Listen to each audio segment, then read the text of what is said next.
সাকিব কি পারবে প্রতিপক্ষকে 297 রানের মধ্যে বেঁধে ফেলতে? বাংলাদেশ এর আগে তিনবার এশিয়া কাপের ফাইনালে উঠলেও একবারও কাপ জিততে পারেনি। এবার বাংলাদেশ ক্রিকেট দল প্রথমবারের মতো বিশ্বকাপের গ্র্যান্ড ফাইনালে। বাংলাদেশ কি পারবে তাদের স্বপ্নের সেই কাঙ্ক্ষিত কাপ জিততে? বলতে না বলতেই সাকিব কিন্তু দৌড়ে এসে বল করলেন এবং আউট আউট আউট। প্রতিপক্ষ দলকে 297 রানে অল আউট করতে সক্ষম হলেন।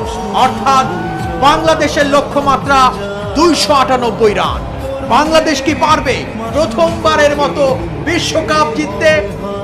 প্রস্তুত তামিম ইকবাল, বল করলেন bowler over the wicket, cover drive, ball চলে যাচ্ছে গড়িয়ে গড়িয়ে শেষ পর্যন্ত সীমানার বাইরে। প্রথম বলেই চার। আজকের জন্য পুরো বাংলাদেশ স্তব্ধ হয়ে গেছে খেলা দেখার জন্য। রিকশাওয়ালা, দিনমজুর থেকে শুরু করে সকলেই টিভি পর্দার সামনে। তামিম ঠিক মতো শুরু করলেও সেঞ্চুরি দেখা পেলেন না, অর্থাৎ 84 রানে তিনি আউট হয়ে গেলেন। বাংলাদেশ 140 এক উইকেট হারিয়ে। বল করলেন বোলার লিটন দাস, আস্তে করে কভার ড্রাইভ করলেন, 1 রানের জন্য জায়গা পরিবর্তন করলেন। অপর প্রান্তে শান্ত প্রথম বলটি রক্ষণাত্মক ভঙ্গিমায় খেললেন ডট বল। এবার কিন্তু বলড আউট হয়ে গেলেন লিটন দাস। নতুন ব্যাটসম্যান হিসেবে মাঠে নামছেন মেহেদী হাসান মিরাজ। বাংলাদেশ 143 রান 2 উইকেটে। শান্ত ব্যাট করছেন, অশান্ত হয়ে উড়িয়ে মেরেছেন, বল হাওয়ায় ভাসছে, একদম বাউন্ডারির কাছাকাছি বলটি তালুবন্দী করে ফেললেন। দুর্ভাগ্য শান্তর জন্য। দুর্ভাগ্য বাংলাদেশের, আউট। এবার কিন্তু মাঠে নামছেন সাকিব আল হাসান, বাংলাদেশের জান, বাংলাদেশের প্রাণ। দেখা যাক মাহবুব তিনি কি করতে পারেন। সাকিব আল হাসান এবং মিরাজ কিন্তু ধরে খেলছেন।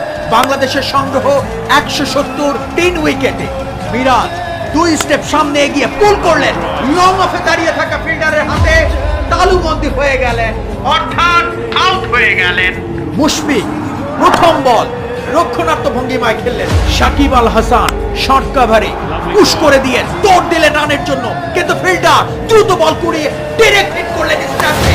ওহো, ততক্ষণে সাকিব আল হাসান কিন্তু পৌঁছে গেছেন। আমরা কিন্তু সরাসরি দেখতে পাচ্ছি ক্রিজের কিছুটা বাইরে ব্যাট এবং বল কিন্তু স্ট্যাম্পে সরাসরি আঘাত এনেছে। ওহ নো, শরাফত কিঞ্চিত চুল পরিমাণ গ্যাপের জন্য সাকিব আউট হয়ে গেলেন। আফসোস করছি আমরা, আফসোস করছে পুরো দেশ। মহামূল্যবান উইকেট। প্রচন্ড চাপের মুখে বাংলাদেশ। 207 রান। বাংলাদেশের 5 উইকেট পড়ে গেল। জয়ের পাল্লা কিন্তু দুদিকেই ঝুলছে। এবার কিন্তু তৌহিদ হৃদয় উড়িয়ে মেরেছেন, 4 হবে মনে হচ্ছে, কিন্তু না। ফিল্ডার যতক্ষণে ফেরত পাঠালেন ততক্ষণে 3টি রান নিয়ে নিয়েছেন ব্যাটার। এই 3টি রান কিন্তু হৃদয় ছুঁয়ে গেল, প্রেশারটা কিছুটা নেমে গেল। ওহ নো, এটা কি করলেন mister dependable Mushfiqur Rahim? Catch out হয়ে গেলেন। কি হবে এখন আমাদের বাংলাদেশে? বুঝছেন ভাই, আমগো এই একটাই সমস্যা, একটা উইকেট পড়লে টানা পড়তেই থাকে। হ্যাঁ ভাই, দেখা যাক, ভালো কিছু হবে ইনশাআল্লাহ।